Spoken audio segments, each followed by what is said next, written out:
Hello everyone, welcome to Vajiram and Ravi's Terms in News. My name is Shubhangi Singh and today we are going to discuss some important concepts and terms that have been in news for the past few weeks. So let us begin with the first term that we are doing today, that is IndAS. If we talk about IndAS, it refers to Indian Accounting System, and it has been in news because it has been announced by IRDAI that insurers will also adopt this accounting system. Now, IRDAI is the regulator of the insurance industry in our country. Can you tell me in the comment section what is the full form of IRDAI? Now, moving to understanding this term, when we talk about IndAS, as suggested, it refers to Indian Accounting Standards. And now, when we talk about International Financial Reporting Standards, or based on that, it has been converged accordingly. It is not absolutely identical to it, but certain domestic deviations to suit the domestic needs have been made to this system. The whole idea of bringing in this standard was to ensure that we move from just rule-based framework to some principle-based framework. So our earlier accounting setup, that was GAAP, that is General Accounting Accepted Principles, and these were standardized set of rules for accounting which were made and used from US. Now, when we are taking such a system from a foreign entity, there is certain limitation, you have to follow it to the T, and domestic deviations are very difficult. So as of now, we have focused to move towards understanding domestic unique uses, and that's why we are focused towards more of substance in the standards that we want rather than just form or rules. Now, IndAS has been made on certain core pillars such as fair value accounting, accrual based system, consolidation norms, and also financial instruments recognition, which has been brought in IndAS 109. Now, the reason this becomes very important is because of the fact not only it improvises investor confidence but also enhances comparability while keeping the domestic deviations and changes in mind, and this confidence and comparability enhances and facilitates global capital flows also into the country. Now, on this note, I'll be leaving you here with a prelims practice question for this particular term. Let me know the answer in the comment section. Now, moving to the next term that we are covering today, that is Bio-Bitumen. So, when we are talking about Bio-Bitumen, it has been in news because CSIR has transferred the indigenous Bio-Bitumen technology. Now, the farm residue can be turned into sustainable roads. Now, if we talk about the Bio-Bitumen technology, this has been collectively developed by CSIR Central Road Research Institute and CSIR Indian Institute of Petroleum. Now, for that we need to understand Bio-Bitumen better, what exactly it is. So, when we are talking about Bio-Bitumen, it is basically a renewable substitute of conventional bitumen that is used. Now, that is Bio-Bitumen, but what actually is bitumen? Bitumen is that black substance which is used to cover the roads, or usually in some places roofs as well. In Hindi, it is also known as asphalt. Now, when we are talking about Bio-Bitumen that has been developed, the sources through which it is developed is lignin, agriculture waste, and bio oils. Now, this is not just a renewable substitute but also biodegradable as well. The chemical nature of Bio-Bitumen is that it has organic polymers with viscoelastic properties, and the best thing out of this is that this will lead to lower emissions and it will help in circular economy. Because when we talk about normal bitumen, not Bio-Bitumen, this is a byproduct that is produced during refining of petroleum. Furthermore, when we are talking about Bio-Bitumen, it will not only facilitate circular economy but also a green economy.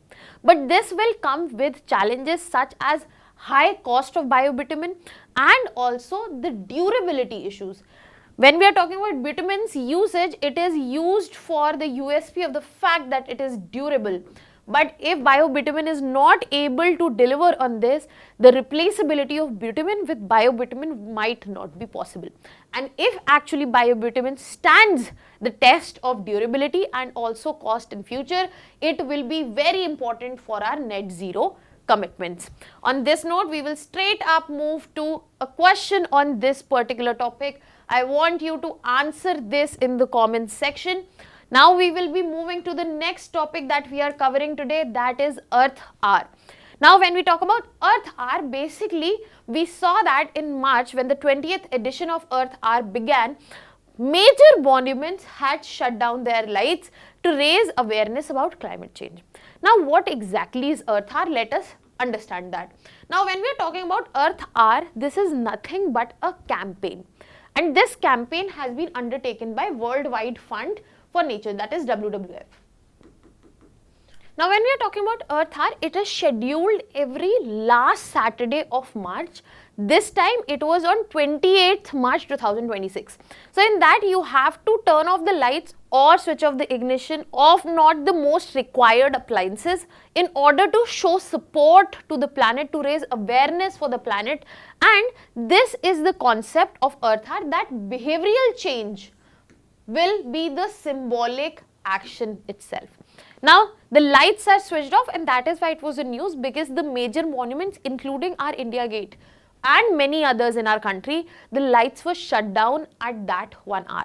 So the whole idea here is to raise awareness, and this is not a direct emission reduction plan or action that is taken place, and that is the exact criticism of Earth Hour as well, because this is not a direct action plan, rather it is just symbolic in nature.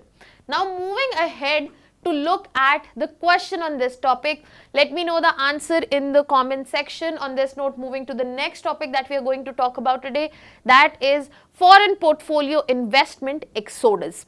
So when we are talking about exodus, it refers to a huge movement out of a country.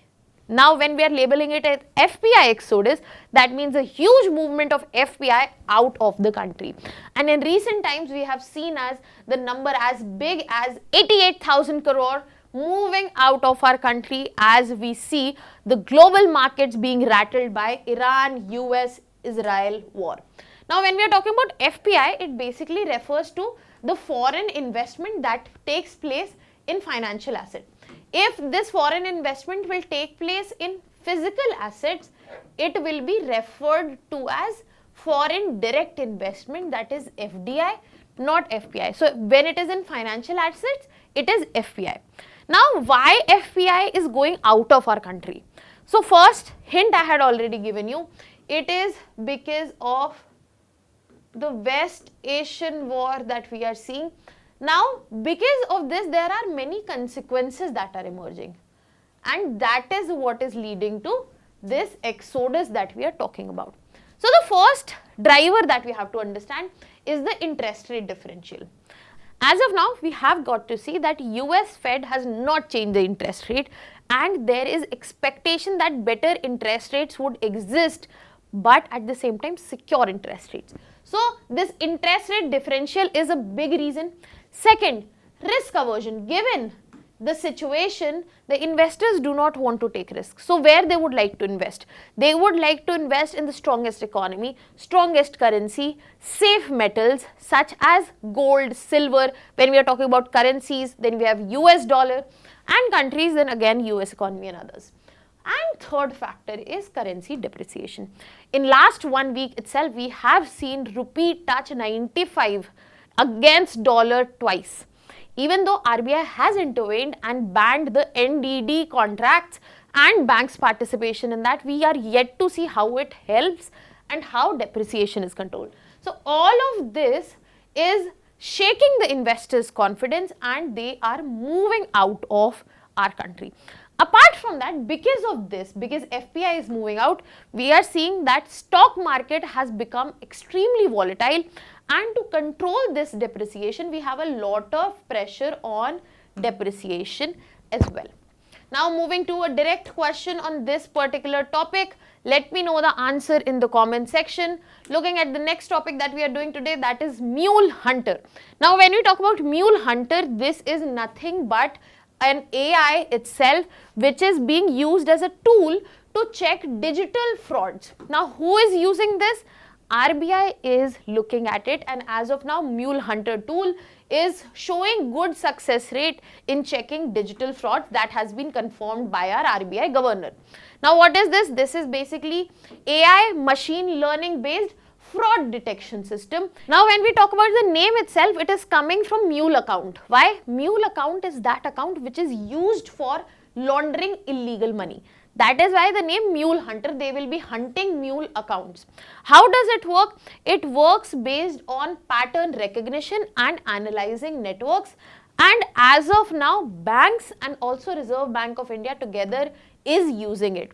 If it comes out with good success rate across a good period of time, it will be a breakthrough for RBI and our country in order to address the laundering of money that is taking place, and it will also strengthen our artificial intelligence and machine learning systems. Now moving to the question in this topic, let me know the answer in the comment section. Now coming to the next topic, which is going to be the last one for the day, that is inverted duty structure. Now inverted duty structure has been in news because inverted duty structure is one of the biggest challenges which are coming up for MSMEs in our country. So when we talk about the challenge, first we have to understand what exactly it is. When we are talking about taxation, in that, when we get to see that input tax is higher than output tax. Let me simplify this more. If we are saying the raw material has more taxation as compared to the finished good, that is a situation, whichever industry sees that, it is referred to inverted duty structure, that the raw material has higher taxation and the finished good has comparatively lesser taxation. Now what happens to this? This discourages domestic production because you would have to pay higher tax for buying raw material. And if finished goods have lesser taxation, people would be encouraged to buy it from another country, that means import. It is usually seen in sectors such as electronics and textile in our country because of the inverted duty structure, and that is why MSMEs are feeling challenged by this problem. When we are talking about policies such as Make in India, such as GST reforms, this is one of the biggest things that needs to be addressed to them in order to bring better results from here. Now moving towards the question on this topic, let us look at that. This is the question. Let me know the answer in comment section. That was all from my side. I'll be coming up with more sessions like this. If you have any doubts, let me know in the comment section. That was all. Thank you so much.